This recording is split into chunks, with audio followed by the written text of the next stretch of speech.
বাজারে যাচাই করে দেখিনি তো দাম, সোনা কিনিলাম নাকি রূপা কিনিলাম। বাজারে যাচাই করে দেখিনি তো দাম, সোনা কিনিলাম নাকি রূপা কিনিলাম। বাজারে যাচাই করে দেখিনি তো দাম, সোনা কিনিলাম নাকি রূপা কিনিলাম।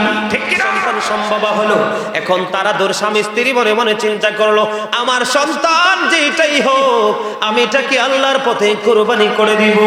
কিন্তু বন্ধু তাদের নিয়ত কিন্তু সহি আছে। তারপরে দেখা গেল এই তাদের সন্তান এসেছে বন্ধু কন্যা সন্তান। আল্লাহু আকবার। ছেলে হইলে এটাকে ওপেনলি যে কোনো জায়গা দিয়ে যেত, নারীদেরকে কিন্তু দেওয়া যায় না, ঠিক কিনা? এবার বন্ধু ওই মরিয়মকে বন্ধু আল্লাহর পথে দিয়ে দিবেন। অনেক মানুষ সেটার জন্য প্রার্থী হলো। প্রার্থী হওয়ার পরে বন্ধু তৎকালীন সময় একটা পরীক্ষার ব্যবস্থা হলো।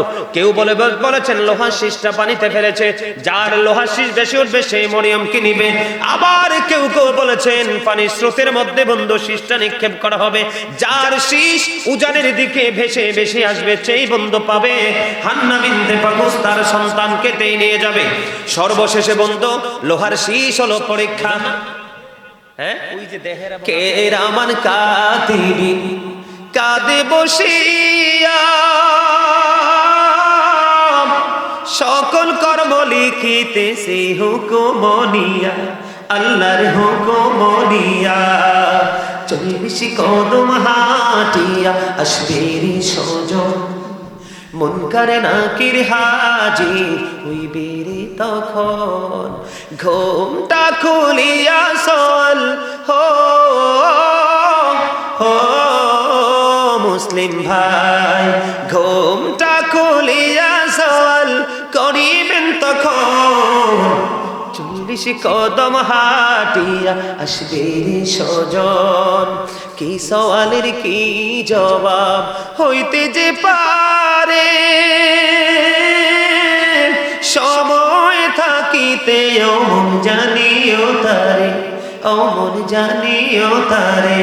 বললেন 40 কদম হাঁটিয়া আসবে রে সজন, মুনকার নাকির হাজির হইবে রে তখন। ঘুমটা খুলিয়া চল করিবেন তখন। 40 কদম হাঁটিয়া আসবে রে সজন। ঠিক কিনা বলেন? কে রামান কাতিবিন কাঁদে বসিয়া, সকল কর্ম লিখিতেছে হুকুমনিয়া, আল্লাহর হুকুমনিয়া। ঠিক কিনা বলেন? এড়িয়ে যেতে পারবে? আরে পারবে? আরে কি খবর রাখেন কি আর জানেন কি? কি এত টেনশন যে আপনাকে এত সুন্দর জান্নাতের বাগান ছেড়ে গড়ে থাকতে হবে? আল্লাহ বলেছেন পরকালে যখন বিপদগ্রস্ত হব, মানুষ পাপ করতে করতে যাবে, তাদের সাজা বহাল থাকবে। ঠিক কিনা বলেন? এই দুনিয়াতে চা দিয়ে, বিড়ি দিয়ে, সিগারেট দিয়ে, 500 টাকা দিয়ে, একটু দুনিয়ার সুবিধা দিয়ে কিন্তু আইনকে বদলানো যায়, রায় নিজের পক্ষে আনা। কিন্তু পরকালে কি হবে জানেন? আল্লাহ বলেছেন লা ইয়ামুতু, people will not die that day. সেদিন মানুষ মরতে পারবে না। ফিহা ওয়ালা ইয়াহইয়া, people will not be able to live that day. সেদিন মানুষ বাঁচতেও পারবে না। ওমা হুম আনহা বিগাইবিন, people will not be able to escape that day. সেদিন সেখান থেকে মানুষ পালাতেও পারবে না। এত সুন্দর করে আপনাদেরকে বুঝাচ্ছি, কারণ এই কথাগুলো বলার মানে কি জানেন? আধ্যাত্মিকতা যাদের মধ্যে আছে, আল্লাহ রাসূলের প্রেমিক যারা আছে, তাদের সাথে প্রেম করেন, আপনি একদিন প্রেমিক হয়ে যাবেন। কথা বুঝেন নাই? বাঁচতে পারবেন। আল্লাহর পথে শহীদ যারা, উচ্চ তাদের শান, মহান খোদা করেন তাদের মন জীবন দান। রূহ তাদের বানাইয়া সবুজ বরণ পাখি, জান্নাতুল ফিরদাউস বিছে দেন যতনে রাখি। সেথায় থাকি খায় তাহারা জান্নাতি ফুলমূল, ওরে বেড়াই রয় হামেশা খুশিতে মশগুল। তারা কন্টিনিউ আনন্দ উৎসবের মধ্যে থাকবে। আল্লাহু আকবার। যারা আল্লাহর জন্য জীবন, শক্তি সব কিছু কি করবে? প্রয়োগ করবে আল্লাহর জন্য, তারা কুরবানি করবে, তারা শহীদ। আলহামদুলিল্লাহ। বন্ধু হযরত জাকারিয়া আলাইহিস সালাম লোহার শীষ যখন পানিতে নিক্ষেপ করলো, লোহা পানিতে ফালাইলে ডুবে নাকি ভাসে? কথা কন না কেন? ওই যে আল্লাহওয়ালা, আল্লাহর প্রিয় যারা বন্ধু, তাদের সম্মান, তাদের মর্যাদা। এবার জাকারিয়া আলাইহিস সালাম যখন লোহার শীষ বন্ধ পানিতে ফালাইলো, এটা অটোমেটিক্যালি ভেসে গেল। ভাষার পরে বন্ধ পরীক্ষার সিস্টেম অনুযায়ী মরিয়মকে নিয়ে গেলেন হযরতে জাকারিয়া আলাইহিস সালাম। এবার যখন জাকারিয়া আলাইহিস সালাম নিয়ে গেলেন বন্ধু, মরিয়মকে রাখলেন। তিনি যেই মসজিদে বন্ধু ইমামতি করতেন সেই হুজরার পাশে, হুজরাতে রাখতেন বন্ধু। একদিন তিনি অনেক দূরে চলে গেল বন্ধু। যাওয়ার পরে হঠাৎ করে মনে হলো, আমার মরিয়মের খাবারের সময় তো চলে যায়, কেমন করে খাওয়াবো? ও বন্ধু, নামাজ শেষ করে এসে চাইয়া দেখে মরিয়মের সামনে আল্লাহ দেওয়া জান্নাতি খাবার। হযরত জাকারিয়া আলাইহিস সালাম বন্ধু আশ্চর্য হয়ে গেল। জোরে জোরে সুবহানাল্লাহ। এটা কি আল্লাহর প্রিয় হওয়ার জন্য? এটা কি তার একটা তার একটা কারামত কিনা? কথা বলে না কেন? আল্লাহকে যে রাজি করতে পেরেছে, আল্লাহ যে তার প্রতি সন্তুষ্ট, তার একটা এক্সাম্পল কিনা? বন্ধুরে আমার, ইমাম জাফর সাদিকের নাম শুনছেন নি কেউ? বন্ধুরে আমার, ওনার জামানায় যিনি রাজা ছিলেন, বাদশা ছিলেন, ওই যে ইমাম জাফর সাদিক, উনি এমন একজন বুজুর্গ আল্লাহর ওলি ছিলেন, এমন একজন বুজুর্গ আল্লাহওয়ালা ছিলেন বন্ধু। তিনি ওই তৎকালীন সময়ে যিনি রাজা ছিলেন, খলিফা ছিলেন, উনি মনে মনে চিন্তা করতে থাকলেন, ইমাম জাফর সাদিক সে যত বড় আধ্যাত্মিকতার ধার প্রান্তে চলে গেছে, আল্লাহর দিদার প্রাপ্ত হয়ে গেল, তার এই আল্লাহ ভীরু, তার এই আধ্যাত্মিকতা আমার রাজত্ব পরিচালনার ক্ষেত্রে ব্যাঘাত ঘটতে পারে। ছোট্ট করে মূল জায়গাটা বলছি, আল্লাহওয়ালা লোকেদের পাওয়ার আল্লাহ কেমন করে প্রকাশ করে বন্ধু। এবার তিনি কি করলেন, তার একজন উজিরকে, বাদশাহ তার উজিরকে অনুমতি দিল যে ইমাম জাফর সাদিককে কতল করতে হবে, হত্যা করতে হবে। উজির এবার ডাক দিয়ে বলল, কেন গো তাকে হত্যা করতে হবে? সে তো পৃথিবীর প্রেমী না, পৃথিবীর লোভী না, তাকে কেন গো হত্যা করতে হবে?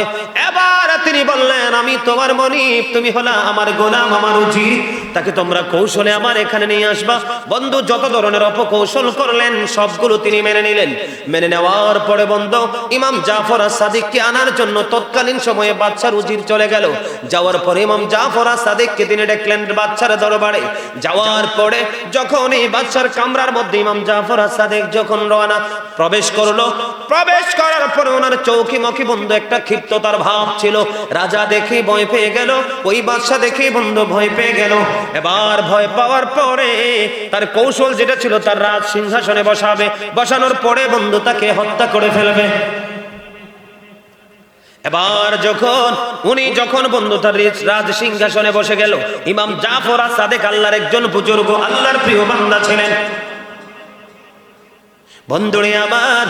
এবার তিনি কি করলেন, যখন তার রাজার যে রাজ সিংহাসনে বসলো, বসার পরে তার যে উগ্র ভাব, এটা বন্ধু একেবারে নরম হয়ে গেল। নরম হওয়ার পরে তাদের কথোপকথন হলো। কথোপকথন শেষ করার পরে ওখান থেকে ওনাকে বন্ধু বিদায় দিয়ে দিল। বিদায় দেওয়ার সঙ্গে সঙ্গে ওই যে বন্ধু বাদশার সঙ্গে সঙ্গে তার রাজপ্রাসাদে বেহুশ হয়ে যায়। বেহুশ হয়ে যাওয়ার পরে অতটুকু সময় পর্যন্ত তিনি বেহুশ হয়েছিলেন, তার 3 ওয়াক্তের নামাজ কাজা হয়ে গেল। কয় ওয়াক্তের? মানে এত লম্বা সময় তিনি অচেতন অবস্থায় ছিলেন, সেন্সলেস অবস্থায় ছিলেন। 3 ওয়াক্ত নামাজ বন্ধু তার কাজা হয়ে গেল। কয় ওয়াক্ত? এবার ওই ইমাম বাদশাহ জাফর সাদিক চলে গেল। সেই বাদশাহ 3 ওয়াক্ত নামাজ কাজা হয়ে গেলে সময় ধরে বন্ধু গান হারিয়ে ফেললেন। পরে তিনি সেন্স ফিরে সেন্স ফিরে পাওয়ার পরে এবার যখন বন্ধু তিনি জিন্দা হলেন, আবার পুনরায় বন্ধু তিনি জিন্দা হলো। এবার ওনাকে প্রশ্ন করা হলো, রাজা গো গরিব, আপনার তো চুক্তি ছিল সেখানে বসার পরে কৌশলে তাকে হত্যা করে ফেলবেন, কিন্তু কেন গো তাকে হত্যা না করে আপনি তার প্রতি বিনয়ী হয়ে গেলেন, অল্প সময়ের মধ্যে তাকে বিদায় দিয়ে দিলেন, এবং সে চলে যাওয়ার পরে আপনি এত সময় বেহুশ হয়েছিলেন, 3 ওয়াক্ত নামাজ আপনি পড়তে পারেননি, আপনি সেন্সলেস হয়েছিলেন। এবার বাদশা ডেকে ডেকে বলল, তোমরা কেউ দেখুনি, আমি দেখিয়েছি রাজা যখন ওই ইমাম জাফর সাদেক যখন এরা সিংহাসনে বসলো, বসার পরে আমি দেখতে পেয়েছি 3টা বিষধর সাপ আমার দিকে ফেনা ধরে বসেছিল। ওরা এমন অবস্থা ছিল, আমার দিকে মারমুখী আচরণ ছিল সাপগুলোর। মনে হয় ওই বাদশা ইমাম জাফর সাদেকের সাথে যদি কোনো খারাপ ব্যবহার করতাম, সাপগুলো আমাকে ধ্বংসন করে ফেলতো। সুবহানাল্লাহ বলেন না, আরে আরো জোরে বলেন না সুবহানাল্লাহ। বন্ধুরে আমার, আব্দুল্লাহ ইবনে ওমর রাদিয়াল্লাহু তাআলা আনহু থেকে হাদিস খানা বর্ণিত, হযরত ওমর ইসলামের দ্বিতীয় খলিফা, ঠিক কিনা বলেন? হযরত ওমর কিছু সৈনিক, কিছু সেনাকে নাহান্দ মিশনে পাঠালেন। হাদিস শরীফ কিন্তু কোথায়? নাহান্দ, এখানে মিশনে পাঠালেন। ওই সেনাপতিদের মধ্যে দলের লিডার হলো বন্ধু সারিয়া। কি নাহন্দ যখন তাদেরকে পাঠালেন যুদ্ধের জন্য, বন্ধুরে আমার, তখন ওই ব্যক্তিদের সাথে ওই ওমর রাদিয়াল্লাহু তাআলা আনহু যাদেরকে পাঠানোর পরে বন্ধু তারা ওই ব্যক্তিদের সাথে প্রতিপক্ষ এগেইনস্ট পার্টির সাথে বন্ধু তারা পরাজিত হলো। এমন অবস্থায় একদিন ওমর রাদিয়াল্লাহু তাআলা আনহু মসজিদে নববীর মধ্যে খুতবা দেয়। আমরা জুমাতে খুতবা দেই কিনা? খুতবা যখন শুরু করলো, খুতবা দেওয়া অবস্থায় হঠাৎ করে ওমর রাদিয়াল্লাহু তাআলা আনহু বলল, ইয়া সারিয়াল জাবালা, জোরে জোরে সুবহানাল্লাহ। ইনি যখন খুতবার মধ্যে বলে দিল বন্ধু, হাদিস শরীফ, ইয়া সারিয়াল জাবালা, তার মানে ওই পাহাড়কে সুরক্ষিত করো। কি করো? পাহাড়কে সুরক্ষিত করো। ডাক দিয়ে বললেন তিনি কোথায়? মসজিদে নববীর মিম্বরে খুতবা দিচ্ছেন বন্ধু। আর সেনাবাহিনী পাঠালেন নাহন্দ, তারা পরাস্ত হয়েছে। বন্ধুরে আমার, ওমর যখন ডাক দিয়ে বলল, ইয়া সারিয়াল জাবালা, বন্ধ বলার পরে ওমর রাদিয়াল্লাহু তাআলা আনহুর কাজ শেষ হয়ে গেল। এখান থেকে ও বন্ধু একজন সেনা মদিনায় কদম দিল। কদম দেওয়ার পরে পুরো ঘটনা বন্ধ খুলে বলল। আমার কথা হলো, যখন ওমর রাদিয়াল্লাহু তাআলা আনহু বলল, ইয়া সারিয়াল জামালা, বলতে দেরি রে, সারিয়া তখন কি করলো? তার দলবল নিয়ে বন্ধু পাহাড়কে পিছনে রেখে বন্ধু তারা যুদ্ধ করে প্রতিপক্ষকে পরাস্ত করে এখানে হযরতে ওমর ডাক দিয়েছেন। এটা কি তার কারামত কিনা? কথা বলেন না কেন? আরে ভাই, হাদিস শরীফ তো আমার বানানো কথা না তো। কিরে ভাই, আছে না? এগুলো আমাদেরকে বুঝতে হবে। আল্লাহর ওলি যারা, তারা যা করে তারা আল্লাহর ইশারায়। শোনেন, আল্লাহ রাসূল বলেছেন, হাদিস শরীফের মধ্যে এসেছে, মুমিনরা কিন্তু মরতে চায় না। আমরা কি কেউ মরতে চাই? তারপরেও কিন্তু মৃত্যুবরণ করতে হয়, ঠিক কিনা বলেন? কেউ আমরা মরতে চাই না, কিন্তু তারপরে মরতে হয়। কিন্তু আল্লাহ কি বলে জানেন? আল্লাহ রাব্বুল আলামিন বলে, আমার প্রিয় বান্দারা পৃথিবী থেকে বিদায় হতে চায় না, আর আমি তাদেরকে পৃথিবীতে রাখতে চাই না। জোরে বলেন না সুবহানাল্লাহ। মানুষ কি হতে চায় না? মৃত্যুবরণ করতে চায় না। আল্লাহ বলে, আমার প্রিয় যারা, তাদেরকে আমি দুনিয়ায় রাখতে চাই না। কেন না রাখতে চাওয়ার কারণ হলো, আল্লাহ রাব্বুল আলামিন তাদেরকে এত বেশি ভালোবাসেন,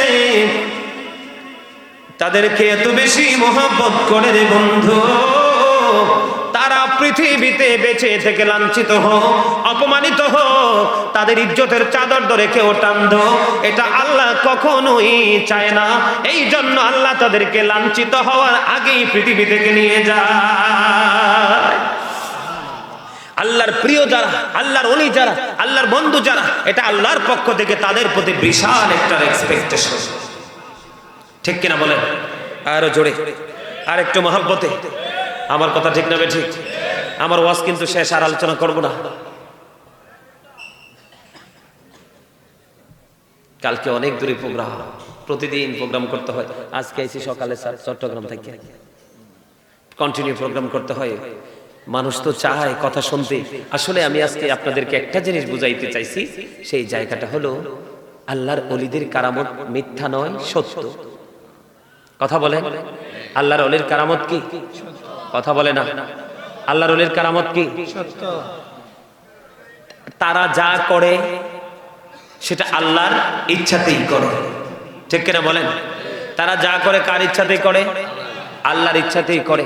আল্লাহর ইচ্ছা ছাড়া তারা কোনো কিছু করে। এবার আসেন আরেকটু গোছাইতে হবে, আলোচনা করব। আমার চাচা খুব হাসি খুশি মন দিয়ে আলোচনা শুনতেছে, আলহামদুলিল্লাহ বলেন। আরো জোরে। মরতে কিন্তু হবে, মরতে আমাদেরকে মৃত্যুবরণ করতেই থাকতে কি পারবো? সম্মানিত উপস্থিতি, পৃথিবীতে যেহেতু এসেছি আমাদেরকে যেতে হবে। এখন প্রশ্ন হলো, কারা আল্লাহর ওলি হয়, কারা আল্লাহর রহমতের ছায়াতলে আশ্রয় পায়, এই ব্যক্তিগুলো কে? তাদেরকে কিন্তু একটু আমাদেরকে চিহ্নিত করতে হবে। কথা বলেন।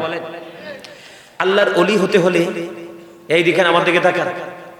আল্লাহ রাব্বুল আলামিন বলেছেন, আলা ইন্না আউলিয়া আল্লাহি লা খাউফুন আলাইহিম ওয়ালা হুম ইয়াহজানুন আল্লাযিনা আমানু ওয়া কানু ইয়াত্তাকুন লাহুমুল বুশরা ফিল হায়াতিদ দুনিয়া ওয়া ফিল আখিরাহ। জোরে জোরে আল্লাহু আকবার।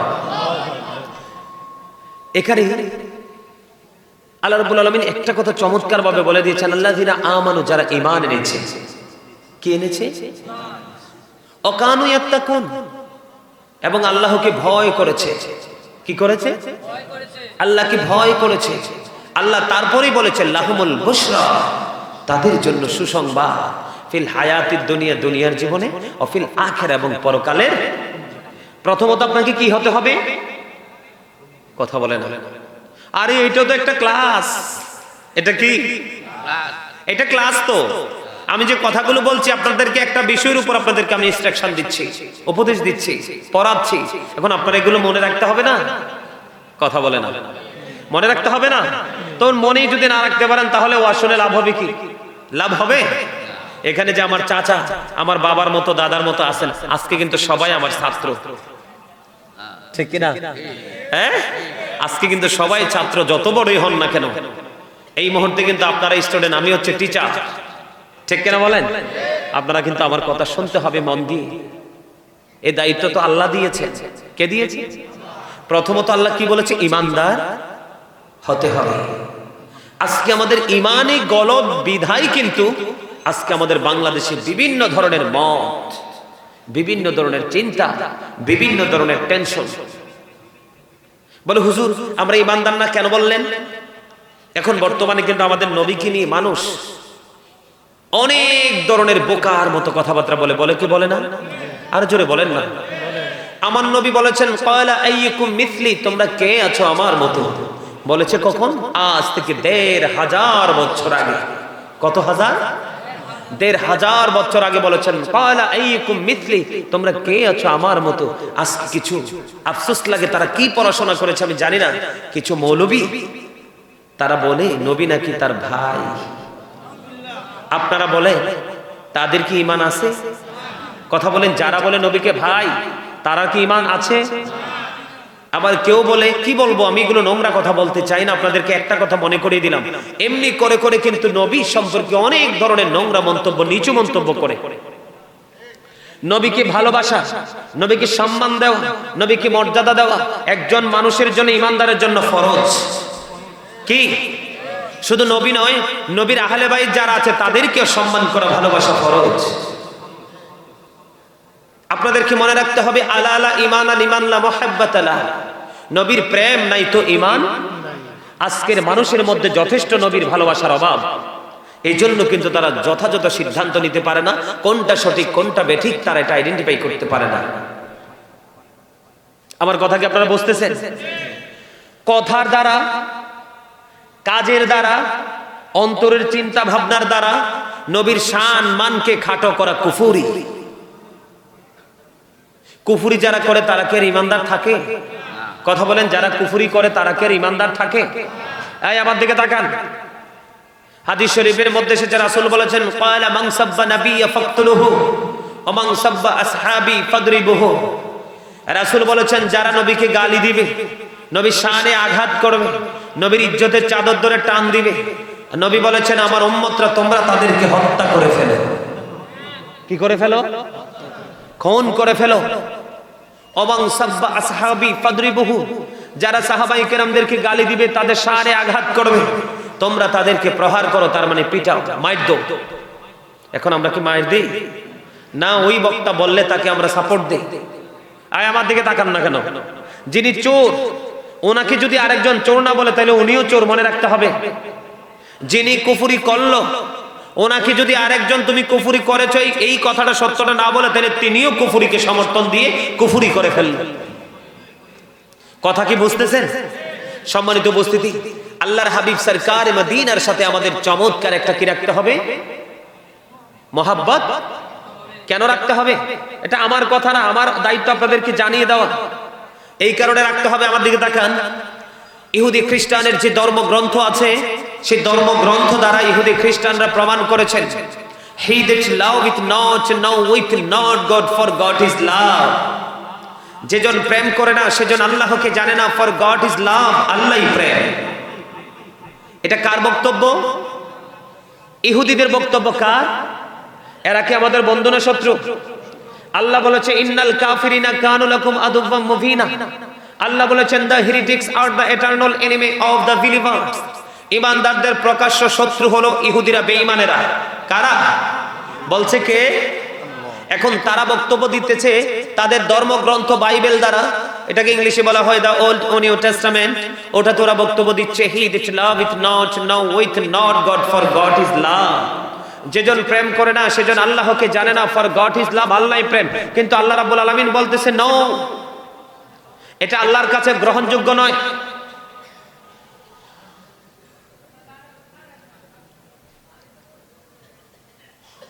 কি তোমার সমস্যা কি? ব্যাপার কি? হাসিটা খুব সুন্দর লাগতেছে কিন্তু ঠোঁট দুইটা না নাড়াইতে হয়। কথা বলেন না কেন? হাসি সুন্দরে লাগছে কিন্তু ঠোঁটটা লড়াটা আর পছন্দ হয় না। আমার ওয়াজ শেষ তো, আমি গোছানোর জন্য এই জায়গায় আসছি। তারা বলতেছে যেজন প্রেম করে না সেজন আল্লাহকে জানে না, ফর গড ইজ লাভ, আল্লাহই প্রেম। কিন্তু আল্লাহ বলতেছে না, এই বক্তব্য আল্লাহর কাছে পছন্দের মনে হয়নি। আল্লাহ বলেছেন নো, সে বলুন ইফ ইউ ডু লাভ আল্লাহ, যদি তোমরা আল্লাহকে ভালোবেসে থাকো, ফলো বি মুহাম্মদ সাল্লাল্লাহু আলাইহি ওয়াসাল্লাম, মুহাম্মদ সাল্লাল্লাহু আলাইহি সাল্লামের অনুগত হয়ে যাও, আল্লাহ উইল লাভ ইউ, আল্লাহ তোমাদেরকে ভালোবাসবে, এন্ড ফরগিভ ইউর সিনস, ক্ষমা করে দিবে। আল্লাহ বলেছেন কুল ইন কুনতুম তুহিব্বুনাল্লাহ ফাত্তাবিউনি ইউহিব্বুকুমুল্লাহ। আছে না নাই? আরো জোরে শুনছেন নি আয়াত? আল্লাহ বলেছেন কুল ইন কুনতুম তুহিব্বুনাল্লাহ ফাত্তাবিউনি ইউহিব্বুকুমুল্লাহ ওয়া ইয়াগফির লাকুম যুনুবাকুম আল্লাহু গফুরুর রহিম।